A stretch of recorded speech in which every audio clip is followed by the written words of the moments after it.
A paz do Senhor, igreja. Meu nome é Flávia Elis. Estamos aqui no nosso segundo episódio do nosso podcast, O Deus que Cura. Trouxe aqui hoje para vocês uma convidada muito especial, Juliana Cardoso, que veio aqui conosco dar um testemunho muito edificante. A Juliana, ela é palestrante, pregadora, escritora e também ela é terapeuta cristã. Antes de nós iniciarmos este podcast, eu quero deixar para vocês uma mensagem que está escrito em 2 João, no capítulo 1, no versículo 12, que diz assim: Mas a todos quanto receberam, deu-lhes o direito de se tornarem filhos de Deus, ou seja, aos que creem no seu nome. No nosso primeiro podcast, nós falamos sobre identidade. E eu quero trazer um pouquinho a reflexão que a todos que creem no nome de Jesus Cristo, o Senhor lhes concedeu o direito de serem chamados filhos e terem também a herança dos céus. Eu quero que você nessa tarde reflita um pouquinho sobre o Deus que cuida de você e que te deu o direito de ser chamado filho de Deus, co-herdeiros da promessa. Ju, é um prazer ter você aqui conosco. Eu quero que você se apresente um pouquinho. A honra é minha de estar aqui. E nós estamos aqui hoje, vamos falar, um pouquinho sobre o meu testemunho. Eu queria pegar um gancho nessa palavra que você leu, Flávia, porque a todos os que recebem, são feitos filhos de Deus, conhecem o Senhor e nele está a plenitude da vida. Aleluia. Então nós vamos falar um pouquinho no testemunho sobre momentos de depressão que eu tive. E a minha história, ela hoje, eu sou terapeuta, sou pregadora, mas o Senhor, Ele remodelou a minha vida. Ele me trouxe para um novo horizonte, para o plano dele, para mim, que eu não estava vendo nada, por motivo de depressão, por motivo de ansiedade, de angústia. Eu tinha os meus próprios ideais. Desde os meus 14 anos que eu sou convertida. Porém, o conhecer o Senhor, ele é uma estrada a ser percorrida e muitas vezes a gente para por causa dos nossos próprios planos e a gente não dá vazão, não dá ênfase, não ouve a direção do Senhor. Então, eu vou começar contando um pouquinho sobre a minha infância, até os meus 9 anos, eu tive uma infância muito boa, em relação aos meus pais, aos meus irmãos. E assim, por volta dos meus 9 anos, a gente enfrentou uma crise financeira muito grande. E aí o meu pai, ele mudou um pouco, não sei se está ligado, é algo que fixou na minha mente. E assim, eu sofri um período de abuso, dos meus 9 até os 18. E assim, eu guardei segredo até os meus 13 anos. Eu não conseguia nem sequer falar. Hoje, eu identifico como sintomas de ansiedade, de depressão, o que eu tinha. Eu não conseguia expressar. Eu me sentia nervosa, como se eu fosse a culpada, como se eu que tivesse algo de errado. Então, ali, a minha identidade, ela foi sendo distorcida. Aquilo que o Senhor tinha para mim, de criança amada, de filha amada e aceita, foi sendo desconstruído. Então, quando eu realmente criei coragem para falar com a minha mãe, eu já estava com 13 anos, nessa época ela me questionou se seria mesmo verdade. Então, assim, a partir daí, quando eu contei para ela, hoje eu entendo, como adulta, que na verdade era como se estivesse tirando o mundo dela, o chão debaixo dos pés dela, o que ela faria então, Mas eu como criança não tinha estrutura para entendê-la. Então, o que aconteceu? Eu me senti assim, a pessoa que eu mais tinha como amiga, que eu poderia contar, que era para me proteger, eu não poderia contar. Só que assim, ela tentou fazer a parte dela, Ela foi atrás de ajuda do meu avô materno, dos meus tios, mas o que ela ouviu foi: mas o seu marido, ele é tão bom, não é possível isso. E ficou por isso mesmo. E financeiramente falando, hoje eu sei que ela não teria condições de ficar só, porque era eu e mais 2 irmãos, menores do que eu. Então, assim, resumindo toda a história, hoje eu entendo ela, eu entendo que ela fez o melhor que ela pôde com aquilo que ela tinha. Ela não teve também uma estrutura familiar ali que a apoiasse para ela romper e seguir. E nem então emocional. Ela fez o que ela tinha para fazer ali, o máximo dela, ela te deu. E nem emocional, porque minha mãe é órfã de mãe desde os 1 ano de idade. Sempre morou com familiares. Então, assim, ela também nunca foi ouvida. Então, hoje, só depois, né, que eu entrei em crise, que eu vou chegar lá na frente, que eu consegui ressignificar e entender. Aí, continuando, quando eu tinha 14 anos, eu conheci o meu esposo. A minha cabeça era o seguinte, eu ainda era do mundo, e eu queria o que o mundo falava que tinha que ser, né? Ficar com os meninos, fazer tudo que estava sendo falado e feito ali. E o Senhor me livrou da droga, porque eu tinha amigos nesse meio. Glória a Deus. Glória a Deus mesmo. E eu tinha amigos nesse meio, que conversava mesmo, que estava ali junto, que frequentava a casa, mas nisso eu não tocava. Porque eu tinha algo dentro de mim. E nesse tempo também, antes de conhecer o meu esposo, mas depois de eu ter contado para minha mãe, eu tive vontade de tirar minha vida. Eu não tirei a minha vida porque eu não tive coragem, mas eu pensava assim, eu não quero ser um fardo, eu não quero ser mais um problema. Quantos anos mais ou menos você tinha? Uns 13. 13 anos. Uns 13. E aí, depois disso, foi quando eu conheci o meu esposo, mas aí o meu mundo era dessa forma, como eu falei, né? A minha convivência. E aí o que acontece? Nesse tempo eu conhecia Jesus, eu comecei a ir para a igreja, mas eu ficava namorando a igreja e o mundo. Porque quando eu estava na igreja, eu era da igreja, e quando eu estava na escola, eu era igual qualquer outra menina do mundo. Não tinha ido encontro verdadeiro com Deus, você estava ali cocheando. Sim, eu estava ali em comunhão que eu quero dizer assim, eu estava no meio daquele povo, sabe? E aí a gente fica parecido com aquele povo que a gente está naquele momento. Então lá na escola também era parecida. Você era moldada pelo ambiente ali, digamos assim. Sim, porque eu queria ser aceita. Aquela identidade que tinha sido distorcida. Porque quando acontece um abuso, o que a gente pensa? Que a culpa é nossa, que tem algo de errado, que a gente não é aceita e nem amada. Então se você se responsabilizava, é isso? De maneira inconsciente. E assim, nutria uma raiva e um ressentimento muito grande pelo meu pai e pela minha mãe que estava lá no inconsciente, eu não sabia. Eu fiquei sabendo recentemente. Então assim, passou 4 anos, né? Eu namorei meu esposo 4 anos, a gente se casou.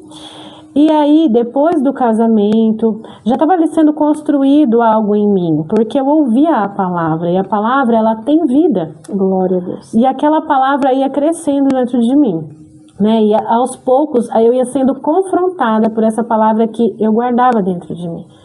Então, assim, meu caráter foi sendo remodelado e eu comecei a me atrair realmente pelo Senhor. E aí a gente começou num casamento em que eu era nova, ele era novo.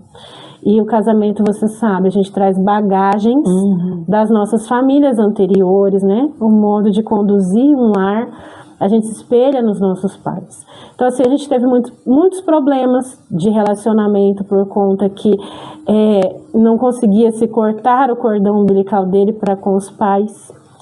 Então, assim, era na vida financeira, assim, era na vida da criação dos filhos, o modo como a gente criava, e também na nossa fé. Porque eles são de outra denominação, né? Que eu não vou citar aqui, mas, assim, ideias diferentes eles não aceitavam bem, sabe? Então, assim, eu comecei a ver e eu começava a confrontar o meu marido. Isso aconteceu que a gente começou a se distanciar. Eu tô contando detalhes porque são fatos importantes. A gente começou a se distanciar e ele começou a se dedicar muito lá no serviço, aí ele saiu da igreja. Era uma fuga ali pra ele, né? Era uma fuga. E aí nesse tempo aconteceu a traição. Isso faz muitos anos já. Isso foi no ano de 2007. E aí aconteceu essa traição. E eu falo assim, eu não sou culpada, mas a gente sempre tem uma parcela de responsabilidade dentro de um relacionamento. Então, assim, chegou naquele ponto porque eu fui forçada a amadurecer muito rápido por conta da minha situação dentro da casa da minha mãe. Eu cuidava dos meus irmãos, ela trabalhava, e mais essa situação do abuso, e eu queria casar também para sair de dentro de casa. Então, com 7 anos de casada, eu já me considerava assim, minha consciência adulta, responsável. E o meu esposo, ele tinha uma vida assim mais light, né? Trabalhava, ele queria as coisas para ele, e nisso a gente não estava se dando muito bem. Acontece que isso gerava as discussões, né? As mágoas, né? Porque palavras que a gente fala, por mais que haja perdão, ela saiu da boca, então não tem como a gente voltar, né? Então ela cumpriu algo, né? Ela fere. Então aconteceu que houve essa primeira traição, a gente sentou, conversou e ele disse que foi um engano da parte dele, né? Ele resolveu terminar e resolveu continuar comigo. Nesse momento parece que deu um start na mente dele e ele voltou para Jesus. E assim a nossa vida foi sendo reconstruída. Porém, sempre teve muito problema com pornografia. Hoje eu também vejo isso como um vício, né? Que precisa ser, a pessoa precisa buscar, querer ser liberta. O que aconteceu com aquela criança que eu era, né? Que eu tinha projetado uma vida perfeita no casamento. Eu tinha apostado, vamos falar aí, uma linguagem que todo mundo fala, né? Apostado todas as minhas fichas num casamento perfeito, num conto de fadas que não existe, que ele é construído diante de duas pessoas, né? Então, assim, eu depositava tudo nele. E o Senhor me tratou sobre isso, porque quando eu vi que tudo isso desmoronou, foi meu primeiro episódio da depressão. Que eu senti mesmo, porque eu não tinha vontade de levantar da minha cama, nada tinha graça, eu não sentia vontade de me arrumar. Eu me olhava no espelho, eu não me gostava. Aí eu comecei a me comparar, né? Tudo nos outros era bonito, aceitável e adequado. Em mim não, né? Eu me achava assim, sempre tinha um defeito. Podia ser na voz, né? Porque eu sempre fui do louvor. Podia ser na voz, podia ser no jeito de falar, podia ser no jeito de andar. Inúmeras coisas. Eu sempre achava um defeito em mim, uma perfeição em outras pessoas. Logo minha vida foi ficando meio que sem cores. Eu levantava da minha cama porque eu precisava cuidar da minha filha. Então, assim, se não tivesse algo, talvez eu não gostaria de levantar da minha cama. Então, eu ficava sempre dependente de uma palavra de reafirmação dele. Para você conseguir se mover. Sim. Mas, assim, na época, eu só conseguia ver isso. E aí o Senhor me falou, ele falou assim, você tem colocado ele no meu lugar, que é para ser no teu coração, o trono do teu coração, que era para ser meu, você colocou ele no seu lugar. No meu lugar. E assim, eu não entendia. E até aquele momento eu também não entendi. Mas se o Senhor fala e queima o nosso coração, você sabe que a voz é dele. E naquele momento eu falei, Senhor, não é possível que eu estou fazendo isso. E o Senhor começou a me mostrando. E quando o Senhor ele começa a ir mostrando, vai acontecer situações que você vai entender, você vai ver ali, olha, isso aqui, por que você está com uma expectativa tão alta? Porque se você foi frustrada, você perdeu o chão de debaixo dos seus pés. Então, aquilo eu fui sendo moldada, mas demorou. Glória a Deus. E doeu muito, né? Dói muito. Então, a partir do momento em que ele começou a caminhar, eu ainda caía no erro de que ele estava buscando a perfeição. Mas hoje eu entendo uma coisa, e isso serve para qualquer relacionamento. Se a pessoa ama o Senhor, vai ficar tudo bem entre nós. Porque primeiro ela precisa amar Ele. Ela precisa primeiro viver esse amor. Porque aí ela consegue amar o próximo como ela mesma. Ela consegue amar o cônjuge da maneira que a Bíblia manda. E é sem problemas nenhum. Não é porque eu estou pedindo, é porque o Senhor recomenda assim. E por amor a gente passa a viver e a fazer. Então aí foi uma longa jornada, né? Eu vou abreviar um pouco, houve esses ciclos aí de pornografia e eu voltava a ficar muito decepcionada. Mas graças a Deus teve um fim, que eu vou chegar um pouco lá pra frente.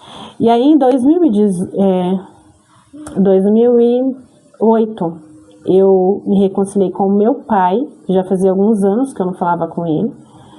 Porque desde quando a minha filha nasceu, ela nasceu em 2005, eu fiquei com muito medo. Dela ser exposta ao mesmo ambiente que você foi.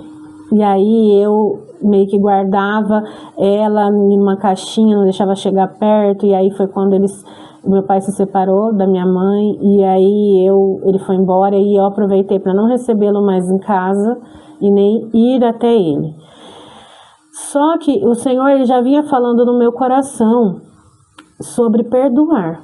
E perdoar de Deus, ele é muito profundo e muito amplo, porque a palavra fala assim, olha, lá no Pai Nosso, lá no finalzinho fala assim, olha, se você não perdoar o teu irmão que te ofendeu, o seu pai também não pode te perdoar, o seu pai celestial não pode te perdoar. Ou seja, se eu tenho algo contra alguém, eu também não estou sendo perdoada, porque eu escolhi não perdoar. E assim, eu não vou sentir vontade de perdoar. Eu vou sentir vontade de amar e de honrar o meu Deus, o meu Pai. Aí ele vai me ajudar e eu vou conseguir. E aí o Senhor começou a quebrantar meu coração. Ele começou a revelar para mim que eu não era perfeita, eu não era digna do perdão dele, muito menos da salvação. E que ele vê todas as pessoas com o mesmo amor, com a mesma oportunidade de graça. E era o que ele esperava de mim. Porque eu sentia que o meu relacionamento com Deus, para que ele fluísse mais, eu tinha que dar mais esse passo. Meu Deus. E aí o Senhor, quando ele revela, ele transforma dentro de você. Se você falar assim, Senhor, eu não consigo, mas me ajuda. Ele transforma aquilo que está quebrado, ele restaura. E aí eu falei, Deus, eu quero. Porque aí eu me lembrei que eu amava o meu pai. Aí eu comecei a pensar que isso foi um problema que ele passou. E que talvez ele não buscou ajuda, eu não sei os motivos. Talvez se ele buscasse ajuda, ele não obteria, eu não sei. Eu comecei a pensar que eu não sabia toda a verdade, eu sabia a minha verdade do lado da história. E aí eu decidi, falei, Deus, eu quero perdoar meu pai porque eu amo ele. Eu quero ainda aproveitar esse tempo em vida. E aí, resumindo, a gente se reconciliou. E aí a gente continuou a nos relacionar da maneira como dava. E ele ficou vivo ainda mais 10 anos, depois que eu liberei o perdão para ele. Que aí ele faleceu porque ele teve 2 AVCs. Então ele foi internado na UTI e ficou 11 dias. Essa semana ainda já fez 7 anos que ele faleceu. Mas assim, o nosso relacionamento foi restaurado. E quando você libera perdão para uma pessoa nesse ponto, ele também começa a entender que ele também não é digno do amor de Deus. E que ele pode ser alcançado por esse amor. E foi o que aconteceu com meu pai. Foi o que aconteceu lá na UTI. E o meu irmão, ele ia visitar o meu pai e lia a Bíblia para ele. E o Espírito Santo, ele pôde completar a obra ali. Aleluia. E o meu pai aceitar Jesus e poder morrer em Cristo. E eu saber que um dia eu vou ver ele novamente. Aleluia. Essa esperança que consola a gente quando a gente perde alguém querido, né?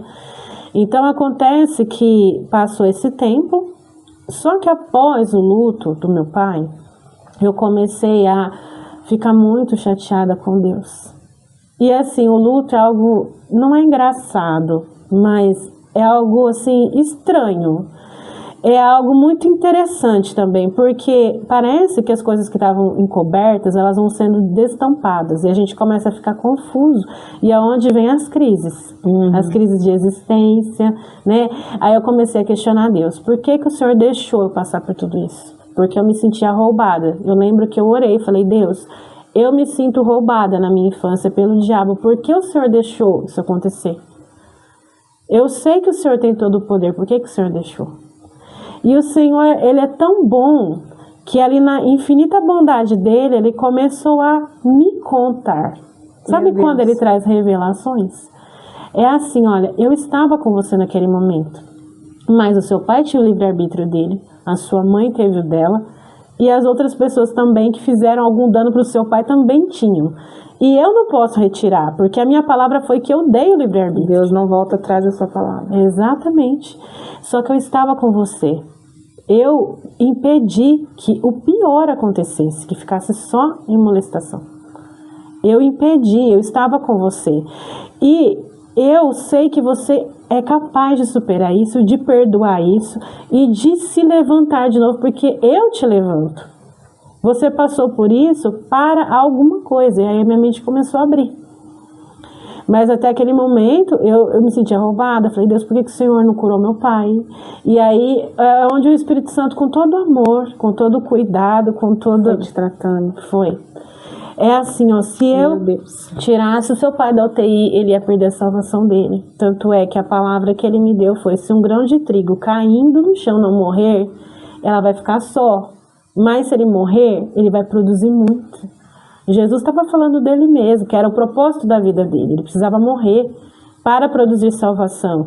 E a vida do meu pai era, ele precisa morrer para que ele continue sendo salvo.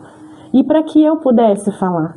Porque seria difícil eu expor tudo o que eu passei envolvendo ele hoje. Mas é necessário, porque tem muitas pessoas que passaram por isso. Passaram por histórias piores, por histórias talvez que não foram tão graves, mas passaram. E o trabalhar do Senhor, o amor, o cuidado que Ele está disposto a nos revelar, a nos entregar consolo, Ele está disponível a todas as pessoas. Aleluia. E a gente só consegue entender quando a gente vai diante dele em sinceridade. Então, assim, ele me revelava todas essas coisas e aquilo ia curando meu coração, mas eu precisei passar, e foi o processo do luto, né? E aí eu entendi que era como se eu responsabilizasse Deus por todas as coisas ruins que eu tivesse vivido, pelo meu pai ter morrido. Então, assim, tudo isso foi passado a limpo, ali naquele momento, né? E aí eu fui superando, foi um luto um pouco difícil, foi um luto aí que quase passou aí os 2, 3 anos. Foi longo? Foi. Longo. E foi um que me trouxe, né, alguns episódios de ansiedade, não chegavam a ser crises muito pesadas. Então, né, naquele momento eu também não identifiquei, mas foi um período de depressão. Na verdade, a depressão ela faz parte, ela está dentro do luto, mas a gente precisa sair dele para ter certeza que foi curado da depressão. E a depressão, ela é algo que para a ciência ela não tem cura, ela tem um controle e um acompanhamento, mas o Senhor pode todas as coisas. Aleluia. E a depressão a gente só vence na vida que está em Jesus, e é essa vida que nos traz até aqui, que ajuda a gente a passar esses momentos difíceis. Então o que acontece? Logo após o meu pai ter falecido, eu ainda estava lá com o meu casamento, ainda precisando de Deus, precisando que ele fizesse um milagre, porque enquanto eu já tinha entendido algumas partes, meu esposo ainda estava entendendo. Estava caminhando. Só que eu já não tinha mais paciência para esperar. Isso aí foi por volta de 2019 a 2021. E aí nesse momento eu trabalhava fora e eu já estava assim, cada um por si e Deus por todos. E aí eu já achava que a gente era hipócrita de estar na igreja. E assim eu comecei a entrar numa crise silenciosa, porque vem devagarinho, vem uma frase, né? Ai, é hipócrita de estar na igreja desse jeito, né? Pra que você vai? Por que você trabalha na igreja? E aí são setas, né? Do diabo. E a gente acaba aceitando. E por que eu falei que é silenciosa? Porque eu tava com muita coisa mal resolvida dentro de mim e eu não conseguia identificar. Mas assim, eu continuava amando o Senhor, buscando o Senhor todos os dias, mas ainda havia essas partes dentro de mim, porque todas elas foram quebradas e tiradas do lugar na minha infância. Então assim, o Senhor ele teve um trabalho muito árduo. E aí quando foi em 2021, o meu irmão do meio faleceu. Não foi por conta da pandemia, ele já tinha alguns problemas, mas a gente não sabia que estava tão grave. Quando ele foi internado lá no Hospital das Clínicas em São Paulo, ele já entrou direto no primeiro lugar da fila, ele precisava de um transplante de fígado. Mas o corpo dele entrou em falência e ele não conseguiu receber esse fígado. Então assim, foi muito rápido, desde o dia que ele entrou lá no hospital, acho que ficou 4 dias. E assim, para mim, entre uma conversa séria de saber como estava a saúde dele e o falecimento dele, foi um dia. Muito rápido. Foi muito rápido. Foi o dia que a gente foi lá, na verdade, ver o meu irmão. A gente viu ele, todo entubado, já com o coração bem fraco. E aí, chegamos em casa de volta da visita e já recebemos a notícia. Na verdade, foi no mesmo dia, né? Porque a minha cunhada, ela não soube explicar. Talvez, não sei o motivo, talvez a fé dela era muito grande, talvez ela ainda não tinha entendido o tamanho da gravidade, eu não conseguisse ter estrutura para passar para mim e para minha mãe. Mas a gente ficou sabendo no mesmo dia, e ele faleceu. E assim, para mim, sabe quando você cansa de tudo, fala, Deus, eu não aguento mais. Eu falei isso para Deus, eu não tô mais nem aí, eu vou sair da igreja, sair. E não foi por causa dele, era por causa que eu olhava para minha vida e via que estava tudo errado. Falei, não faz sentido só eu me dedicar num casamento, só eu me dedicar e querer ser certa, viver a vida corretamente, a vida cristã, e o meu marido não ligar muito. É que assim, eu ficava olhando para a Bíblia e eu achava que eu tinha que falar para ele, olha, você está errando nisso, você está errando naquilo. Só que a Bíblia, o Espírito Santo falou para mim, né? Não naquele momento, um pouco mais para frente, a Bíblia, minha filha, é para você. Eu trouxe essa palavra para que você me conhecesse, para que ela te mudasse. Não é para você ficar apontando os erros das pessoas e querer corrigir você mesmo. Sou eu que convenço. E a pessoa é que tem que me dar o espaço. Uma voz mansa assim, ó, que entrou dentro de mim e eu pude entender.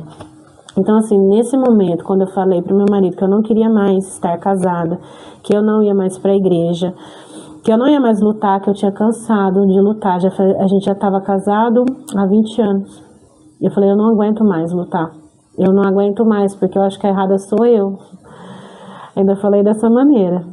E aí ele teve um clique e começou a mudar. E aí a gente foi para uma outra igreja, e o Senhor trazia palavras de eu quero usar vocês. Pega o que você tem na mão, que o mar vai abrir diante de vocês, vocês vão passar. E sabe quando você ouve aquela palavra, mas já desacreditado, porque o meu coração estava rebelde, o meu coração estava contrariado. Eu estava me sentindo assim, eu sabia do poder de Deus, do amor de Deus por mim, eu amava Deus, mas sabe aquela criança emburrada? Desacreditada totalmente. Sim. Do poder que Deus podia fazer ali na transformação da tua vida. Eu estava assim, Deus, o Senhor quer fazer? Fica à vontade, pode fazer, Senhor, mas agora eu já não faço mais nada, não luto mais. Também não ia fazer nada de errado, porque eu tinha o temor. Só que eu não tinha mais esperança, eu não tinha fé dentro de mim. Então, assim, mesmo sabendo que Ele é poderoso, eu não tinha fé. Porque fé é algo que precisa nascer dentro da gente. E a sua fé não muda o poder de Deus. Ele pode todas as coisas, mas Ele faz segundo a vontade dEle, que é sempre boa, sempre perfeita e sempre agradável. Né? E assim, eu comecei a ver a mudança dele. Aí ele despertou. Aí ele viu o quanto que ele já havia me ferido. E aí quando eu vi isso, eu falei, Deus, o Senhor trabalha mesmo. Né? O Senhor está trabalhando, então eu aceito o que o Senhor tem para fazer na minha vida. Aí o Senhor começou a falar de novo comigo, no secreto, ali no íntimo. Me tirou de uma área administrativa e falou assim, me deixa te curar, para que você possa estender isso a outras pessoas, para que eu use você. E foi a partir daí que eu estudei para ser terapeuta, porque eu também precisei fazer terapia. E aí eu comecei a me identificar muito com essa área, eu precisei entender como funcionava a ansiedade e a depressão, que elas andam juntas, na verdade, né? Elas só acionam partes diferentes do cérebro, mas a ansiedade é porque você olha demais para o passado. E a ansiedade não, a depressão é porque você olha demais para o passado. Então, por que eu vivia deprimida? Porque eu olhava para trás e eu via, não tem nada de bom na minha vida. Eu não estou vendo o milagre de Deus, eu não estou vendo socorro, não estou vendo uau, né? Não está acontecendo nada. Eu orei para o meu pai, porque Deus é poderoso, e meu pai morreu. Eu orei pelo meu irmão e meu irmão morreu. Mas eu sabia que era o melhor. Porque a vontade de Deus era melhor. Mas ainda assim eu olhava para trás e via todas as derrotas. E isso é o que deprime, porque você não enxerga a vida. Você não enxerga que Deus quer fazer algo novo, né? E aí, quando parava com a depressão, aí eu olhava muito pro futuro. Mas e se acontecer isso? E se acontecer... Mas você tá vendo como tá junto? Porque... Por que eu estava preocupada com se algo não fosse dar certo? Porque eu ainda estava baseando na minha antiga vida. Exatamente. Se nada deu certo lá, possivelmente nada vai dar certo no futuro. Aí causa aquele conflito. Sim. E foi quando eu comecei com as crises de ansiedade, de pânico, fiz a terapia, me identifiquei com essa área. E aí o Senhor, Ele falou, filha, eu tenho vida para você. Aleluia. e tem para todos. E as pessoas não entendem. Porque, assim, muitas vezes a gente lê, né? Eu falo para você, você ouve numa pregação, você estuda, você sabe, mas você não consegue desenvolver. E é o que acontece com as pessoas quando elas não conseguem receber a vida abundante de Deus. Quando elas não conseguem ter fé, ter aquele contentamento de Deus, tudo bem, não aconteceu segundo o meu plano. Eu sei que os teus planos são maiores, são melhores, que os seus pensamentos são mais altos do que os nossos. É o que a palavra diz. Mas assim, parece que a gente não coloca em prática, é como se fosse escrito para outro povo. É um livro antigo, então ele é histórico. Não, ele conta uma história, mas é do mesmo Deus, que é o mesmo ontem, hoje e será para sempre. E a gente esquece dessa parte. E palavras assim é que foram me trazendo vida, é que foram me trazendo refrigério. E eu comecei a descansar e a entender que não importa se eu estiver passando um mau momento hoje, porque eu não planejei, lógico, a gente não planeja. Mas o Senhor sabe o que é necessário para nos tratar. E Ele também sabe o que é melhor para nós.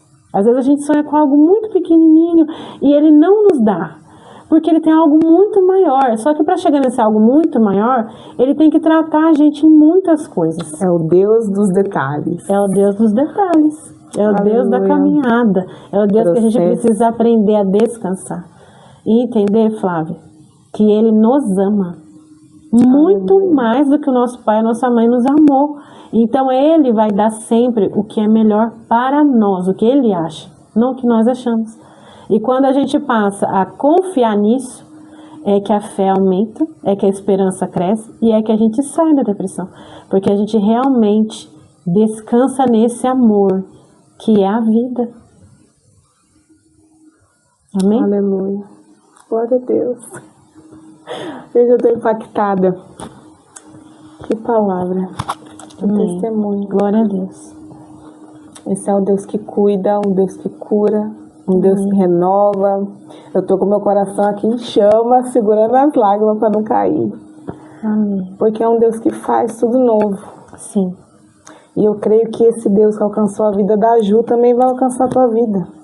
Amém. Porque o nosso Deus, como a Ju já falou, que é um Deus imutável. O mesmo Deus de hoje, é o mesmo Deus de amanhã e é o mesmo Deus de eternamente. Sim. Deus abençoe sua vida, Ju. Amém. Que Deus continue te usando, que Deus continue te moldando e que através do teu testemunho muitas almas sejam impactadas. Amém. Através dessa palavra. Essa palavra depressão e ansiedade é uma palavra que tem causado grandes impactos nas nossas vidas ultimamente. Antes de nós começarmos esse podcast, eu estava conversando com a Ju, que eu também sofri uma forte, não chegou a ser depressão, mas ansiedade ali no luto da minha mãe. E se não fosse a mão do Senhor Jesus que me resgatasse, eu não sei onde eu estaria. Mas em todos os momentos eu vejo o cuidado do Senhor Jesus.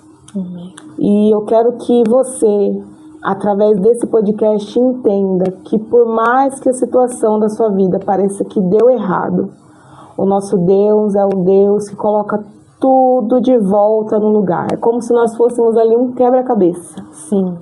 Nas mãos do Senhor Jesus. E o que o inimigo veio, tirou, bagunçou, sujou, o nosso Deus, Ele limpa, Ele trata e Ele coloca no lugar. Sim. Ju, como que tá hoje o seu casamento? Como é que tá a sua vida, assim, em Cristo? Olha, meu casamento, ele tá melhorando a cada dia, né? Porque como eu já dei um spoiler aqui para trás, né? Quando a pessoa realmente ama o Senhor, tudo vai se encaixando, né? E aí eu aprendi uma coisa, o segredo é a gente orar para que nasça no coração da pessoa, queime um amor pelo Senhor, porque Ele é a solução e a vida. Então assim, eu aprendi que eu não devo ficar preocupada, porque eu tinha criado um moldezinho de marido perfeito. O Senhor me mostrou isso, né? E na verdade, isso está no Senhor. E cabe aos nossos esposos, e a nós também como esposas, buscar isso em Deus. Senhor, como que eu faço para ser um esposo segundo o teu coração, uma esposa segundo o teu coração? É uma escolha individual de cada um. O Senhor Sim. se apresenta para todos, mas nós que escolhemos como nós vamos nos portar diante daquele acolhimento do céu. Sim. E aí dá para falar mais, né? Uma mãe segundo o coração de Deus, uma amiga segundo o coração de Deus. Então, assim, eu entendi isso. E quando eu entendi isso, o meu coração ficou em paz, porque eu entendi que todo ser humano tem um defeito. E por eu ter sofrido tanto na infância, eu projetei um marido perfeito. E eu não posso esperar que ninguém seja perfeito. Quando a gente espera isso, a gente cria uma expectativa muito alta, que nem a pessoa sabe, nem é capaz de cumprir. E quando ela não cumpre, ela não supre, você se decepciona. E então, quem que acabou criando o problema? Muitas vezes a gente aumenta o problema. Não é que ele não existe. O outro tem a responsabilidade dele. Mas a gente supervaloriza aquele problema porque a gente cria um molde. Então eu entendi essa parte. E da minha parte, o meu coração hoje está em paz, né? Há erros, né? Há problemas. Casamento, gente, não é um moldinho, um filminho, é a vida real. Não tem, né, um caminho certinho. Não tem. Mas quando a gente chega no problema, né, na BR, que nem todo mundo fala, a gente senta, a gente conversa como pessoas maduras, a gente se perdoa, entendendo que nós dois temos defeitos, né? Porque quando a gente projeta no outro, a gente acha que a gente já tá perfeito, né? Então, assim, o Senhor me ensinou e tem ensinado ele, porque ele se apegou no Senhor, né? Então, assim, houve perdão, houve restauração, porque eu tinha colocado uma condição, gente, é até engraçado ou feio falar isso, mas é sério, eu tinha colocado uma condição. Eu falei, se você for aos pés do Senhor de verdade, eu vou te dar uma outra chance, a gente vai restaurar, porque o Senhor vai ser o ultimato. Sim, eu dei o ultimato, realmente. Há 3 anos atrás, 4 anos, eu dei um ultimato. E assim, glória a Deus, porque ele ouviu, né? E hoje ele está caminhando, eu tô vendo que a cada dia mais ele se aproxima mais do Senhor, cada dia tentando melhorar, né? Como esposo, como pai. Então, assim, eu vejo um amadurecimento nele, um crescimento nele, e eu posso dizer que hoje eu amo ele. Eu achava que eu estava morrendo por causa do amor, que ele não correspondia, mas não era uma obsessão, era um amor de pai que eu estava buscando, e inconscientemente. Então, assim, a gente acaba aqui exigindo coisas que não cabem ao nosso cônjuge, né? Então, eu não entendia nada disso, aí eu precisava amadurecer isso, trazer um equilíbrio com o Espírito Santo. Ele fez todo esse papel em mim, trouxe esse equilíbrio, e hoje eu não sou mais aquela que fica cobrando. Isso também ajuda o casamento a fluir, né? A gente conversar como criança. Jesus não falou assim, olha, que a gente precisa ser como crianças para herdar o reino de Deus. Então, assim, como criança, é que a criança é tudo simples. Ela sente, ela fala, olha, isso eu não gostei, você me magoou, mas logo ela perdoa. Ela não tem um coração de rancor, né? Exatamente. Então, assim, nesse ponto eu precisei aprender muito também. E foi bom que foi um espelho, né? Esse sofrimento me trouxe quem eu realmente era. Porque quando a gente se coloca no lugar de vítima, a gente não consegue enxergar que nós também erramos. E aí a vida se torna mais pesada por esse motivo. E é o que o Senhor, ele faz, né? E com toda circunstância difícil, principalmente de relacionamento. É como se ele colocasse um espelho e falasse assim, você está disposta a ver também onde que você errou? Vamos conversar? Senta aqui um pouquinho. Né? Ele faz isso. Mas é para nos melhorar. É para que o nosso coração, o nosso caráter, ele comece a amadurecer e siga e flua mais parecido com o de Cristo. Que a palavra diz que a gente precisa, né, chegar, deixar o Espírito Santo aperfeiçoar o nosso caráter para que ele se pareça com Cristo. Então, assim, tá caminhando e a gente tá seguindo rumo ao céu. Glória aí, a Deus. E que se mantenha assim, se Deus quiser, né? Porque é uma escolha diária que a gente tem que fazer pelo Senhor. E tá tudo, não falo perfeito, mas tá maravilhoso, tá caminhando. E não é que é tudo um mar de rosas, né? Nunca e nem que a gente ser. não tenha problema. Mas a diferença é que eu entendi que o Senhor cuida. Glória a Deus. A gente pode descansar nesse amor. do nosso Deus, né? E então foi por isso que eu cheguei hoje, né? Nunca nem tinha pensado em ser pregadora. Hoje eu falo desse amor, hoje eu falo desse cuidado de um pai para com um filho. Esse é o plano original que ele tinha desde lá do Éden, né? Então, assim, está à nossa disposição. Jesus morreu na cruz para nos reconciliar novamente com o Pai. Não só é a maior, lógico que a maior obra que ele fez, a maior graça, é a redenção dos nossos pecados, é nos redimir da condenação eterna que todos nós já estamos. Fala lá em João 3,17, né? 16 fala que Deus amou o mundo de uma tal maneira que entregou o seu Filho para que todo aquele que nele crê não morra, mas tenha a vida eterna. Mas o versículo seguinte fala o seguinte, que ele veio para salvar o mundo, não para condená-lo, porque o mundo já estava condenado. Ou seja, a graça é graça sobre graça, né? Ele nos redime, nos tira essa condenação e ainda nos estende a mão, fala, vem aqui, eu quero ser seu pai. Vamos voltar ao nosso relacionamento, está à disposição, basta você querer. E esse é o segredo para a gente passar todos os problemas. Não quer dizer que não vai ter problemas, né? Então, hoje eu sigo falando sobre isso porque é uma verdade que flui dentro de mim, que trouxe vida para minha alma, que me resgata dessa ansiedade, me resgata da depressão, né? E aí eu sigo fazendo meu trabalho que o Senhor me incumbiu, de cuidar de pessoas, na terapia, seja na igreja, né? E aí saiu esse livro aqui, ó. Toda a minha história está nesse livro, como Deus mudou minha vida, né? É claro que tem detalhes que não estão revelados aqui, porque é uma vida, né, de 40 anos já, quando eu escrevi o livro. Mas está aqui, vou deixar meu livro com você. Deus abençoe, Ju. Amém.